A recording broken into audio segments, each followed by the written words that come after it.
मैंने ज्यादा के ड्रामा तो नहीं देखे हैं and I am relatively new when it comes to K drama. लेकिन जितने भी के ड्रामा मैंने देखे हैं I really loved it, well most of them at least. But if I to tell you which one is my number one K drama, तो जैसे इस video का टाइटल और थंबनेल है उससे तो आपको आइडिया ही चुका होगा कि मैं किस के ड्रामा की बात कर रहा हूँ। And yes, it's mouse. Well I am quite sure mouse से भी ज्यादा बेटर के ड्रामा होंगे in the psychological crime thriller genre में, but for now at least it's my number one. It's like आपका दोस्त आपसे कहता है कि उसने अब तक 3-4 एनिमे देखे हैं और उसमें से MHA उसका नंबर वन है। So you are getting where I am going with this, right? Well anyways, with these things out of the way, तो वीडियो शुरू करते हैं बिना किसी विलंब के। So, in the beginning of this series, it introduced the concept of psychopathic genes to this world, जिससे आपको ये पता चलता है कि जो जन्म लेने वाला बच्चा है वो आगे जाकर सीरियल किलर बनेगा या नहीं। But here is the twist, इस साइकोपैथिक जीन टेस्ट की एक्यूरेसी 99% है और बाकी के 1% वो जीनियस जीन्स है, क्योंकि इन दोनों जीन टाइप में बहुत ज्यादा सिमिलरिटीज है। So there is always 1% chance कि जो जन्म लेने वाला बच्चा होगा वो जीनियस भी बन सकता है। So will you take the chance on this 1% अगर आपको पता चले कि आपका होने वाला बच्चा साइकोपैथिक जीन्स के साथ पैदा होगा? I mean, this concept of psychopathic gene was quite enough to hook me with this K-drama। वैसे फर्स्ट एपिसोड में ऑडियंस को हेडहंटर नाम के सीरियल किलर से इंट्रोड्यूस किया जाता है, जिसे एपिसोड के एंड तक पकड़ के जेल में डाल दिया जाता है। But you also get to know that headhunter's wife is pregnant with a child, जो मोस्ट लाइकली फ्यूचर में एक सीरियल किलर ही बनेगा। फिर स्टोरी सेकंड एपिसोड से करंट टाइमलाइन में जंप करती है, जहाँ पे सीरीज ऑफ ब्रूटल मर्डर हो रहे हैं और इसे सॉल्व करने के लिए इस सीरीज का MC Jang Baram, who is a police officer, teams up with detective Kumuchi. तो क्या ये दोनों सीरियल किलर को पकड़ पाते हैं या नहीं? And what's the real identity of serial killer?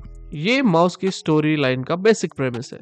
But trust me, जितनी सिंपल इसकी स्टोरी साउंड करती है उतनी ये है नहीं, क्योंकि जैसी स्टोरी प्रोग्रेस होती है you'll get bombarded with new information and mindfucker revelations which later makes the story even more complex। और हाँ, आपको फुल अटेंशन के साथ इस के ड्रामा को देखना पड़ेगा, क्योंकि ये उन सीरीज में से नहीं है जहाँ पे आप इसको चालू करके मल्टीटास्किंग कर सकते हो।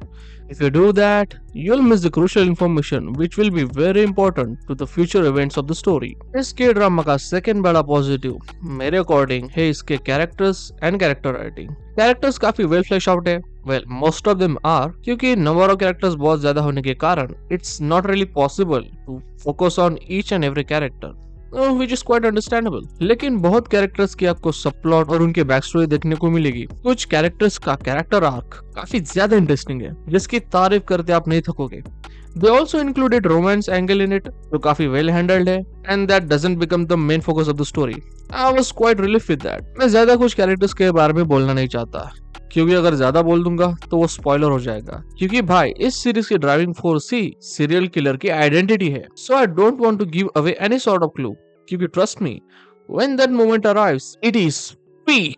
Other than solid story and great characters, the one thing which I really like the most वो है इस के ड्रामा का मिस डायरेक्शन। क्योंकि जो लेवल ऑफ मिस डायरेक्शन इस के ड्रामा में है वो मैंने अब तक किसी और के ड्रामा में नहीं देखा।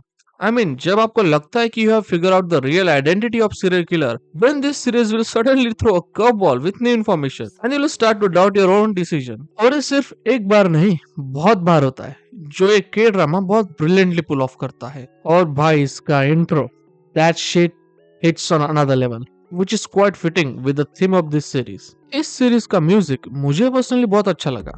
BGM भी इंटेंस सीन्स में बहुत अच्छे से फिट होता है, और वैसे ओवरऑल इस सीरीज की प्रोडक्शन क्वालिटी हाई लेवल की है, so it was to be expected. But हाँ, क्योंकि इसके 20 एपिसोड है और हर एपिसोड अराउंड 1.5 घंटे के है, तो इनिशियली स्टार्टिंग के कुछ एपिसोड में ये सीरीज अपना टाइम लेती है for the buildup. So I think starting में ये सीरीज आपको स्लो फील हो सकती है, even though I was instantly hooked. But बहुत लोग शुरुआत में स्ट्रगल कर सकते हैं to connect with this series, but if you cross that hurdle then आप पीछे मुड़कर नहीं देखोगे। हाँ, फर्स्ट हाफ के बाद कुछ जगह पे ये सीरीज थोड़ी फ्लैट फील हो सकती है, but it doesn't take too much time to take off, so इतना बड़ा भी कंसर्न नहीं है। वेल, इस सीरीज में सेंसरशिप है और कुछ सीन्स में तो नाइफ को भी ब्लर कर दिया। मे बी मैंने ही सेंसर वर्जन देखा हो, अगर आपको अनसेंसर्ड वर्जन मिलता है then good for you, but मुझे पर्सनली सेंसरशिप कतई पसंद नहीं है। It really affected my experience of watching this K-drama। So overall ये कहना चाहता हूँ कि it's a must watch K-drama। Psychological crime drama fans के लिए तो ये किसी ट्वीट से कम नहीं। Personally, I highly recommend this one। So go and watch it। So that's it for this video. अगर आपने माउस अब तक देख लिया है तो अपने ओपिनियंस कमेंट्स में शेयर करें, और अगर आप मुझे कोई के ड्रामा रेकमेंड करना चाहते हो तो वो भी कमेंट्स में लिख देना। I will see you in the next video. तब तक के लिए टाटा, बाय बाय और सायोनारा।